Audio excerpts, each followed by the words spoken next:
Greetings, Dr. Wolfula here to present a very important special audio presentation that your ears cannot dare unlisten to. Does that make sense? Oh, it doesn't matter. Listen to this.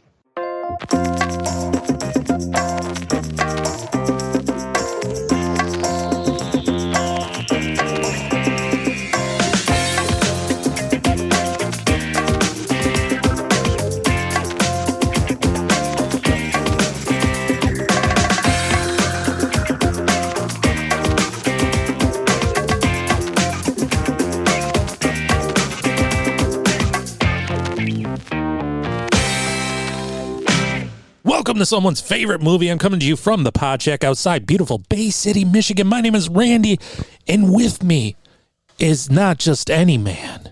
Oh, no. Never mind the Bollocks, ladies and gentlemen. It's the one, the only, the Sex Pistol. His name is Tomko. What's up, sir? How are you? Time to rock out with my clock out. Ooh, that's something else. Isn't it? I mean, have you ever been called a sex pistol in your life? Don't be coy. You know what you bring to the dance. I'm sure you have. No, but I've been called a dick several times. Well, close enough, I guess. Oof. Pretty much the same thing. Is it, though? Is the Sex Pistol name a metaphor for a literal sex pistol? Yeah, I'm pretty sure it is. Oh, okay. There was no deep metaphorical meaning behind it. It's literally a wiener. No. One thing about the Sex Pistols is they were not about subtext. Yeah, they were a little bit cocky. Get the pun?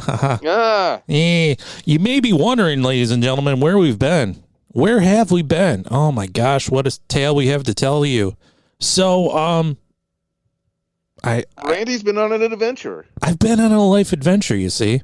I don't know if you know this, ladies and gentlemen, but I put a baby in my wife. And what happens when you put a baby in your wife? An 18 to life commitment? Yes, but before that, the baby wants to come out of your wife, you see. So I had that experience. This little parasitic creature that was dwelling in my wife's tum there decided to crawl out and greet the world. And so, it lives. Yeah, it's alive. And now I'm the proud owner of a bouncing baby boy. So send me shots. I'll need them. Congratulations. Well, no, you know what, listeners? Just to be fair, he might not be there to receive those shots. Because I took place in a diaper party for this gentleman. Rude-ass bastard had the nerve to not even show. I don't care what your excuse was. We were drinking. My good-for-nothing wife was so adamant that I was not allowed to hang out with the degenerates I call my friends and drink and carouse all night long. She was so adamant about this, she decided to go straight into labor and have that baby. The promise of free deities wasn't enough to let her, give you permission. Yeah, well, and I flipped a coin, you see, and I called tails, and that's always a mistake. So I ended up going to watch my child be born instead of drinking all night. So, lesson learned. Yes, so my little son, his name is Bruno Sammartino. He shall be the light of my life. He'll be another additional thing that I'll go on and on at length about talking to people about that nobody wants to really hear about. So, well, now you got to get a dog and call him Superstar Billy Graham. I do have a dog, but maybe it's not too late to rename her Superstar Billy Graham. Hey, you got to have it. You got to have the whole roster. I mean, I just need a cat named Junkyard Dog. Or George the Animal Steel. I'd rather have a cat named Junkyard Dog, quite honestly. So. Honestly, yeah, that is a better name. Thank you. I'm glad we agree so quickly. Yeah. We agree on most things. And the thing we agree on the most right now, Tomko, is we're so thankful that you're listening to this podcast, the one and only someone's favorite movie. And this time, better late than never, it's Sid and Nancy. Yeah. Everybody was making a deal out of that Pistol show from Danny Boyle. And I figured, you know what? Nobody talks about Sid and Nancy anymore. Why don't we pop it in and see what it's all about? Turns out it's basically about the same thing, except somehow grosser. I tell you what, dear listener, if you're ever having a rough go of it, I mean, if it ever feels like your life is shite and nothing seems to be going right, I want you to do me a great, big, huge favor and put this movie on, and you'll feel so much better about yourself because your life is no Sid Vicious life. No, that was a guy that, instead of carving "Give Me a Fix" on his chest, he should have said "Born to Lose." Absolutely. Now, when you Google the name Sid Vicious, you're going to find one of three things. Number one, references to the Sex Pistols. Number two, references to one Sid stabbing one Nancy. And number three, a professional wrestler coming off the top turnbuckle and obliterating his leg upon landing. All three are entertaining reads and watches. In all fairness, Sid Vicious, the wrestler, also has a history of stabbing people. That is correct. Yes. It's in the name. It's built in. I think so. He stabbed one, was it Arn Anderson with a pair of scissors? Yeah. Yeah, he scissored somebody. But no, I never watched this movie in its entirety. I tried once when I was like 18 or 19, and my then girlfriend, later wife, was so grossed out, she made me take it out. Always the greatest thing that you want to hear from your girlfriend at 19. It's gross. Take it out. Yeah. Bump. Yeah. Well, I mean, as you can see, ladies and gentlemen, Tomko did not put a baby in his wife. So no. Maybe I'm taking away your nickname of the Sex Pistol. I think you're definitely bringing my mojo down. Yeah, I'm sorry. I'll build it back up before the end of the program. Okay. That's why I keep turning up, sir. Okay, I don't need a sad, somber Tomko. No. Lord knows. Neil Young said it, Tomko, and Kurt Cobain repeated it. But after watching this movie, I can safely answer the artistic existential question, is it better to burn out than to fade away? And the answer is no. No, it isn't. Just fade away. I'd much rather, yeah. Fade away. Yeah. Fade away. Because let's face it, Sid Vicious is, at best, I think, kind of a misunderstood person. He's kind of got the reputation of this doomed romantic, but, far be it for me to lay judgment on anybody, but it was kind of a scumbag. I think he was a scumbag and also a bit of a dummy, for lack of a better word. I mean, I fell down a bit of a Sid Vicious rabbit hole. And when you're 11 years old, shooting speed with your mom, you're not going to turn out well. Not destined for greatness, but somehow, some way, his name is still said. And really, the Sex Pistols is, the perfect representation of burning out. They took the world by storm, but they were pretty much gone overnight. Like Sid Vicious joined the band in 1977 and was dead at the beginning of 1979. Not great. No. Had you listened to much of the Sex Pistols prior to this, sir? I have, yes. When I was a little bit younger, in college, I think was the first time I listened to the Sex Pistols. And really the reason why is because I had an old Megadeth album that had a cover. Okay. So, of course, that sent me down the rabbit hole of checking out the source material, and then I listened to Nevermind the Bollocks, and it's clear when you listen where the roots of punk rock, like how influential they really were. Oh, yeah. You wouldn't have bands like, oh, God, just about anybody, like Rage Against the Machine. Anybody that is socially conscious and pissed off has direct ties to the Sex Pistols, I believe. Well, I think even like lighter bands like Green Day, the faux British accent, I think, of Billy Joe Armstrong comes from the Sex Pistols. I think the sense of raunchiness that they had, and some albums like the Great Rock and Roll Swindle soundtrack album, like they had a sense of raunchy humor, and like bands like Blink-182 play off that. Yeah, that's actually a really good point. By the way, the Great Rock and Roll Swindle soundtrack album, it's fucking awesome. Really? I've never listened to it. I listened to a few tracks not too long ago, and I'm like, oh, this is really good stuff. I've listened to like a lot of session material and them just kind of fucking around, and even that is entertaining. Like, have you ever heard their half cover of a song called Roadrunner? Yes. Yep. It's actually good, and they don't know how to play it. Johnny Rotten doesn't know the words, but somehow they make it work, and then it just collapses in on itself. Mm-hmm. And so, I mean, if that's not a metaphor for the Sex Pistols, I don't know what is. Yeah, absolutely.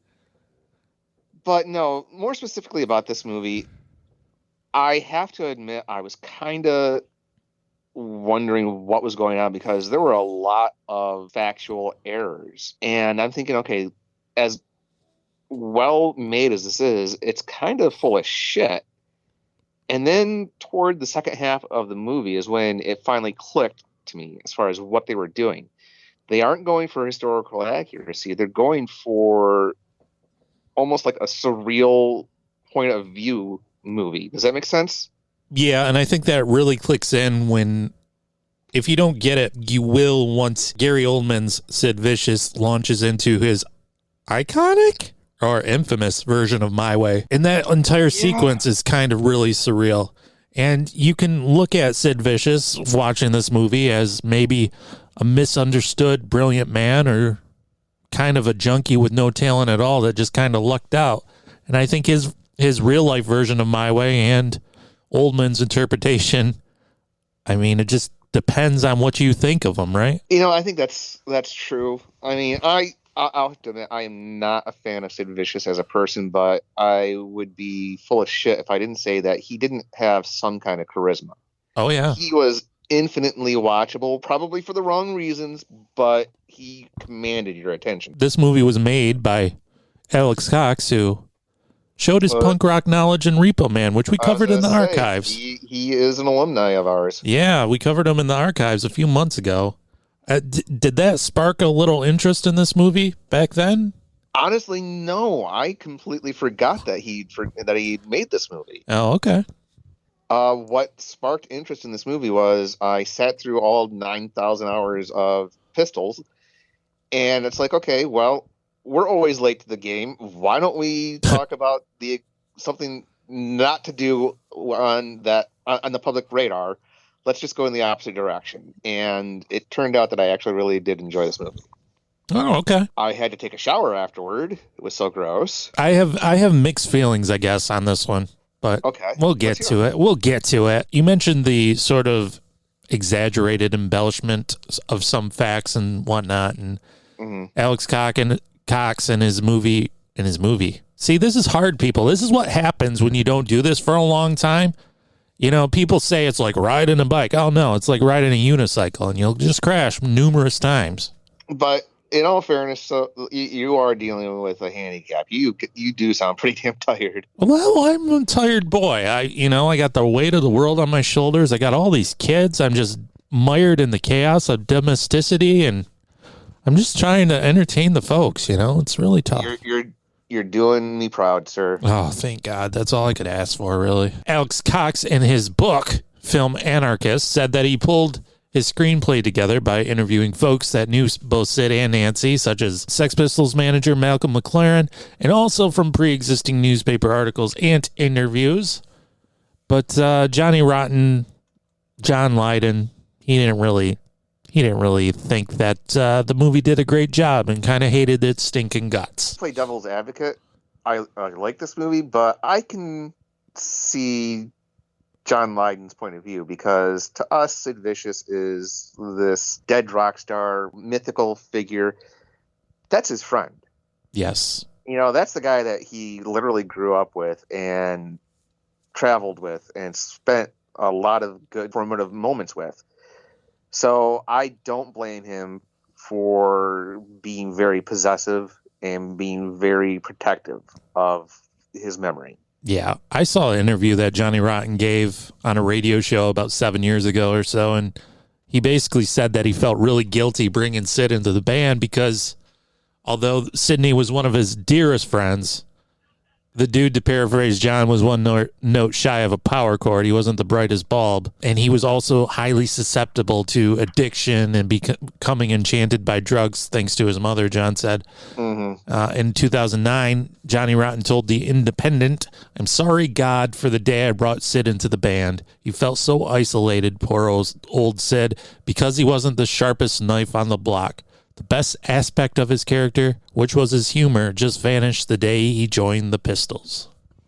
Yeah, he does still feel a lot of guilt. He does still feel a lot of grief. He still sheds a lot of tears for his friend. When it comes to John Lydon and his opinion on whether it's a movie, a book, even a compilation album, I'll at least listen to him. I may take his words into account. I may completely disregard them, but he deserves to be heard.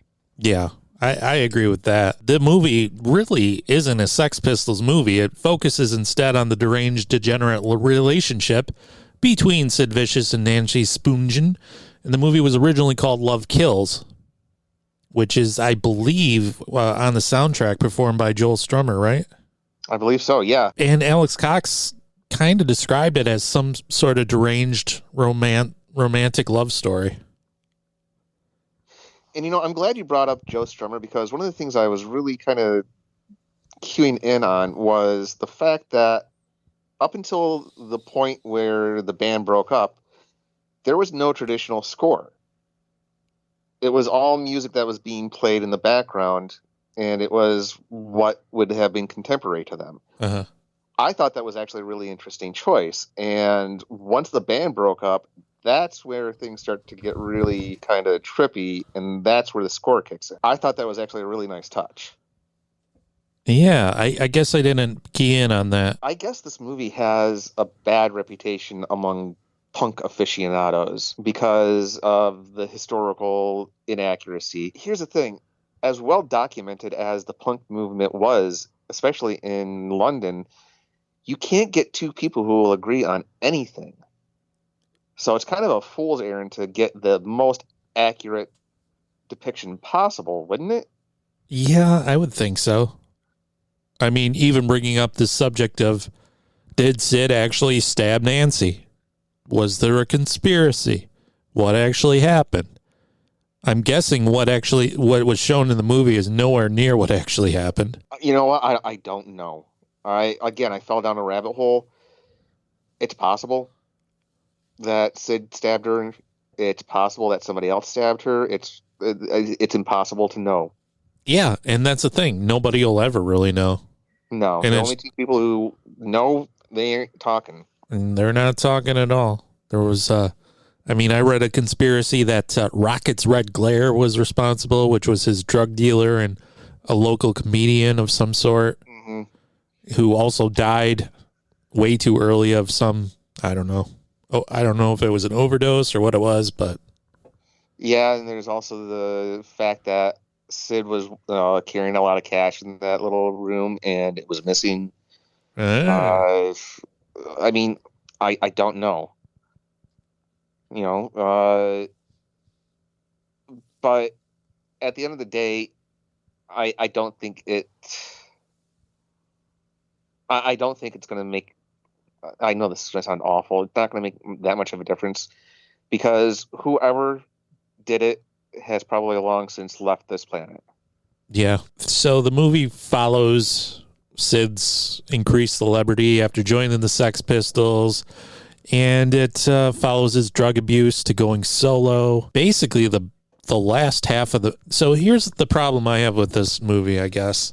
Okay. The problem I have with this movie is a lot of it is about Sid and Nancy scoring drugs, trying to score drugs, feeling miserable because they don't have drugs, or acting ridiculous because they were on drugs.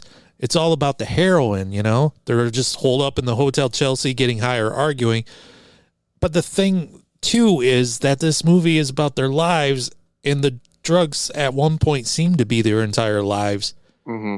So while the movie seems to be a monotonous train wreck, that's essentially what their lives were at the end of the day. That, and I also think a movie like this is a good antidote to over-romanticizing those two. Yeah. Those two are not role models. I'm sorry. You can try and be cool and edgy, but I don't really want to look up to somebody that would put themselves in that situation, or at least not try to get themselves out of that situation. Sure. That's probably the better way to say it. Sure, somebody that gets themselves in that situation and manages to pull themselves out of it. Yeah. And from what I understand, it's actually easier than you would think to find yourself in those dire straits. So I don't want to judge him for getting in that situation, but I'm kind of going to judge him for not doing anything about it. Yeah, and I guess part of it too is whenever you do a drug movie, you have to romanticize it a little bit, right?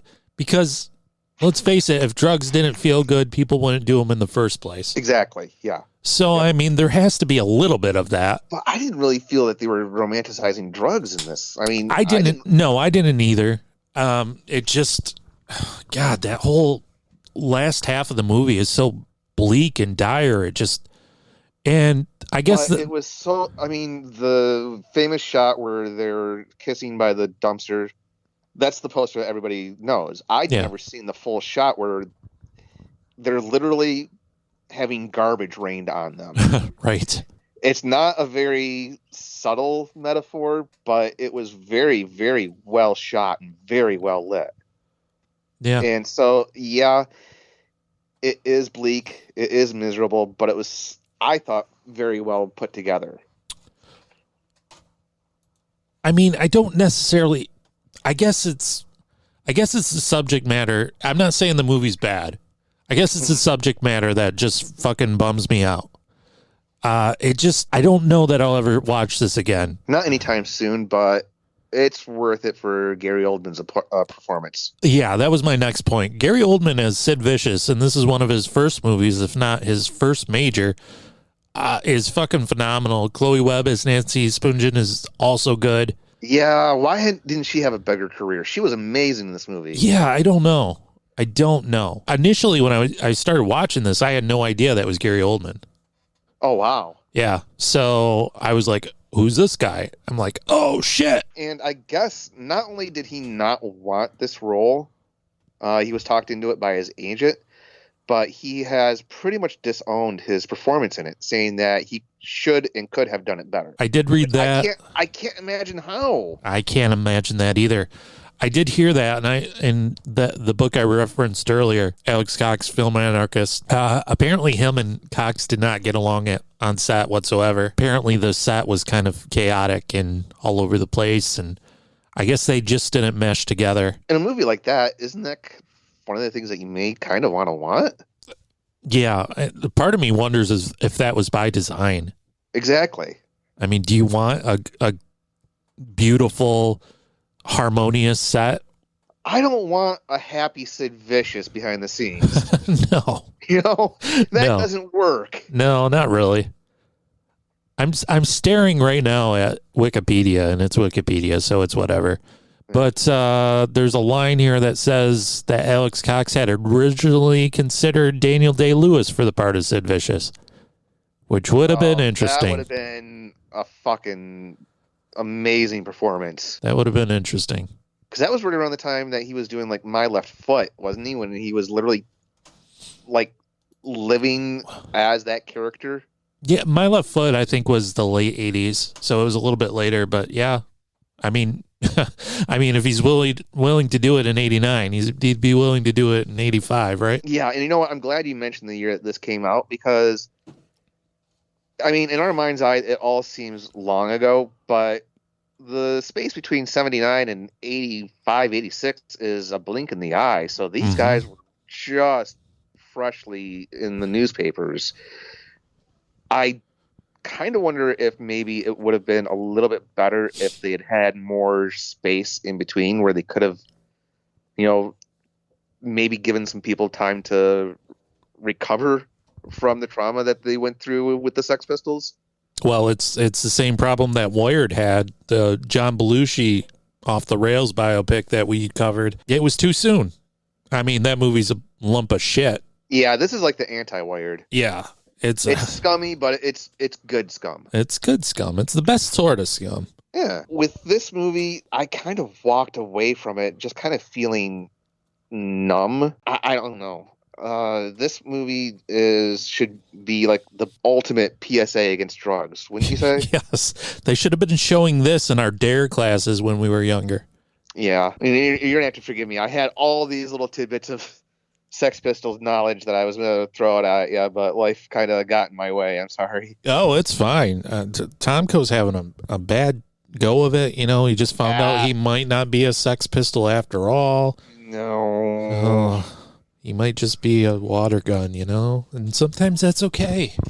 Well, you know what? Those guys are older now. I'm pretty sure I can hang. Oh, okay. Well, that's some. Wow. Don't get too cocky there. Jeez. Hey, you gotta have an attitude if you're gonna be a water pistol. Oh, that's fair, I guess. There is a young Courtney Love in this movie. Yes, I did read that she lobbied hard for the lead role in this movie, and the studio kind of balked. Yeah. And so, as a consolation prize, he just wrote her, this tiny little role. Yeah. Doesn't that sort of make sense, though, that Courtney Love would want to play that part?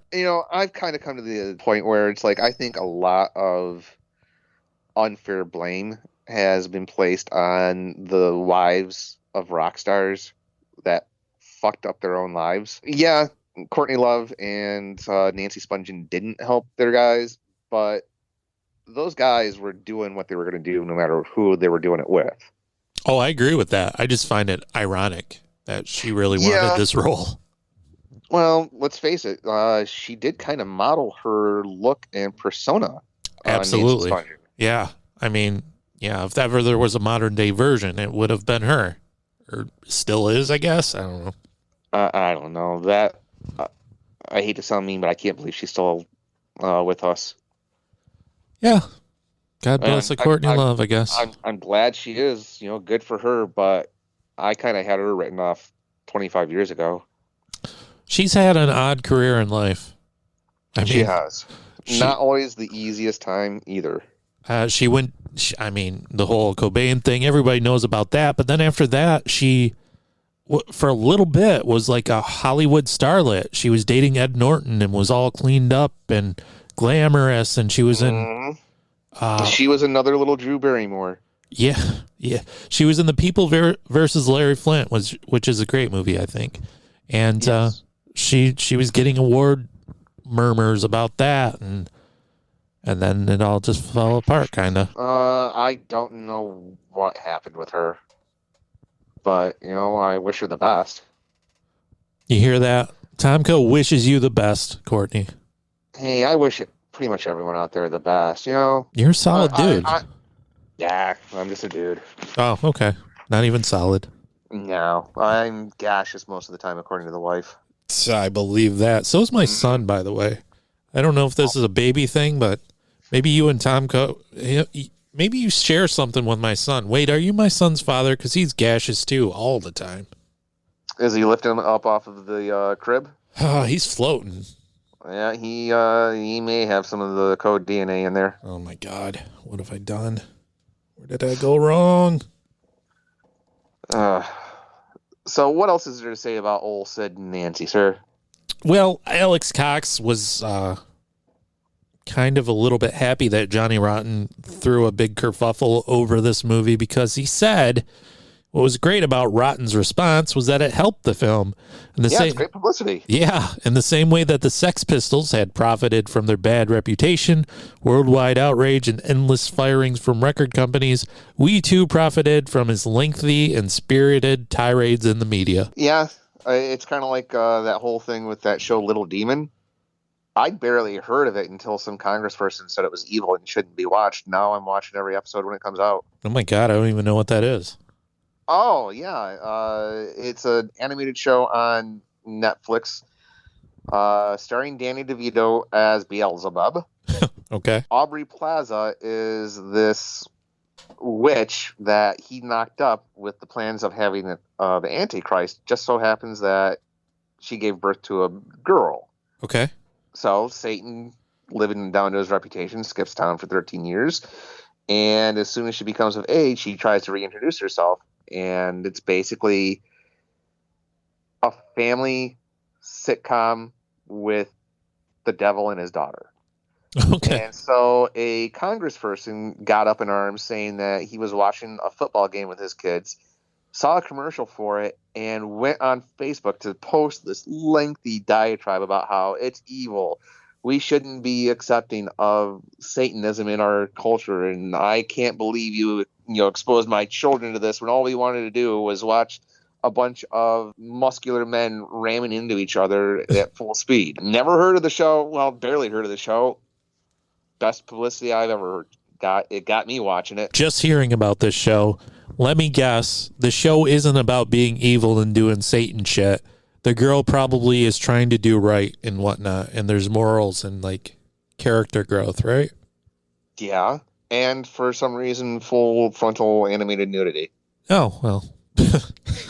Why not? Why not? It's Why a best. not?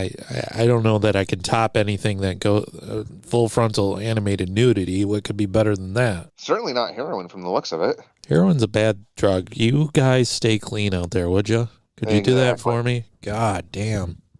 We need your listens, folks, even if it's just in the background while you're nodding off. Yeah, yep. Not from heroin, just from a sleepy, sleepy day. Exactly. Maybe you too have a bouncing baby boy that refuses to sleep. Oh, strike that. He sleeps all day, then wants to party all night. And he's not bouncing, he's lifting off from the farts. Yeah, he's just, oh my gosh, you've never seen such evil as what exists in those diapers when he unleashes those farts upon the land. Ugh, Ooh. my Lord. You gotta really wonder what it is you're feeding him after a while, right? Well, he's just having boob all day long, so that's what happens, I guess. When you have boob, you just fart and poop. Hey, well, I could think of worse gigs. Yeah. Sid and Nancy was released on DVD by the Criterion Collection in the late 90s, and good luck finding that because you can't. It did go back into print in August of 2017, but good luck finding that because Criterion Collection stuff is expensive. It is. Though you'd figure with all the publicity that was around that Danny Boyle show, they would want to make it, little extra scratch by putting it out there. Yeah, I mean, the latest version was released on Blu-ray in 2017, so it might still be out there, I would guess. If not, you would think there would be a push. I don't get it. And what do you think, Tomko? Should people be watching this Sid and Nancy? Yes. Yes, absolutely. I think it's worth it for Gary Oldman alone. The cinematography is at times disturbingly pretty. Yeah. The only way I can really think of to describe it. I can't remember the lead actress's name again, but I feel like a dick for saying that, but she's really good. Chloe Webb? Chloe Webb, yes. I can't really think of anything that would be bad, but it's just a very uncomfortable movie to sit through. I'm glad we had watched Repo Man so close to this one because it's definitely got that surreal feel to it. It does. You could definitely tell that the same hands were at work in this movie. Yeah, there's a bunch of sequences where it's kind of like a dreamy, nightmarish quality to it. Well, the very ending was where, he gets out of jail, out on bond, and he's walking literally out of New York City to the outskirts of this diner. Yeah. That, to me, I don't know why, when they showed him sitting in there eating the pizza by himself, I couldn't help but think of that Nighthawks at the Diner painting.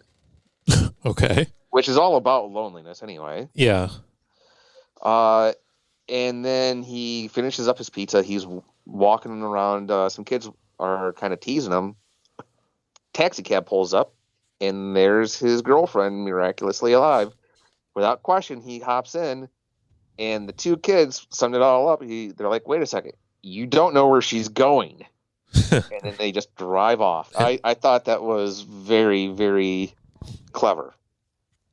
Yeah, it's an interesting ending. I mean, the whole fact that he's eating pizza and then randomly dances with a couple of African-American boys, and it's very odd.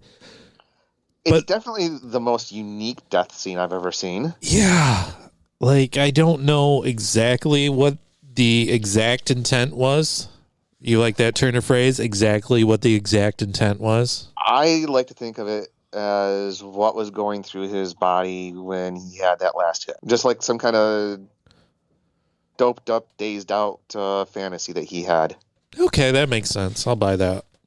I mean, that especially makes sense with Nancy showing up in the vehicle and them driving off. And well, that and just walking out of New York City like that didn't look even the tiny bit realistic. It was supposed to be just this side of the real world. But no, I definitely recommend this movie. What about you, sir? Would you recommend it? Yeah, I think I would. Like I said, I think the last half is kind of a slog for me. Really, to me, that's when it picked up. Yes and no. I don't know. It was hard for me to watch for some reason. Maybe it was the material. Were you bored, or was it just you're kind of? Because again, I was really grossed out with this movie, but I was grossed out and bored. I was like, really? Okay, I get it. I mean, there was a lot of like jonesing for a next fix, I felt like. Mm-hmm. And it sort of got tedious in my eyes, but I can see that, yeah.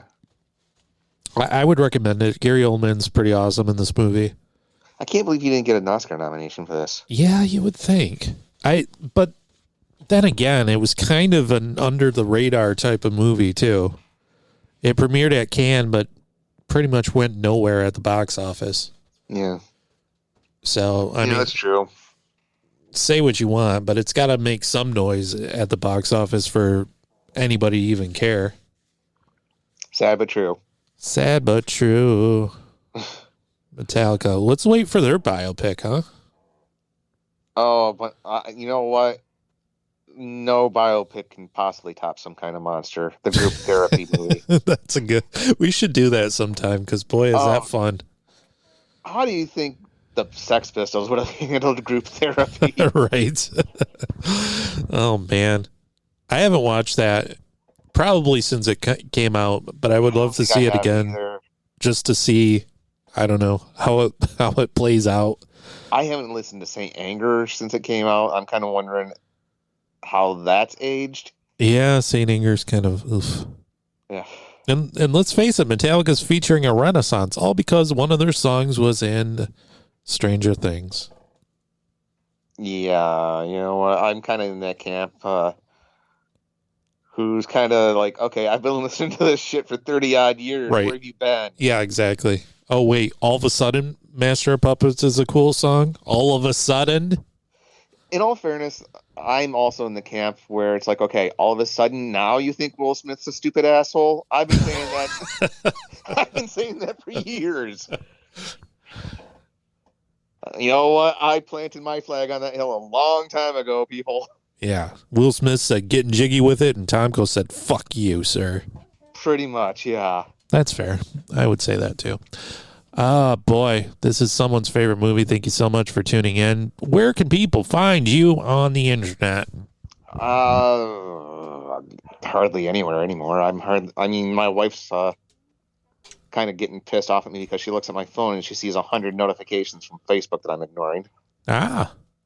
Is she pissed off because you're so fucking popular you can't keep up with all the acclaim? Or is she mad because you've got that pesky red number and you just won't take care of it? That right there. Yeah.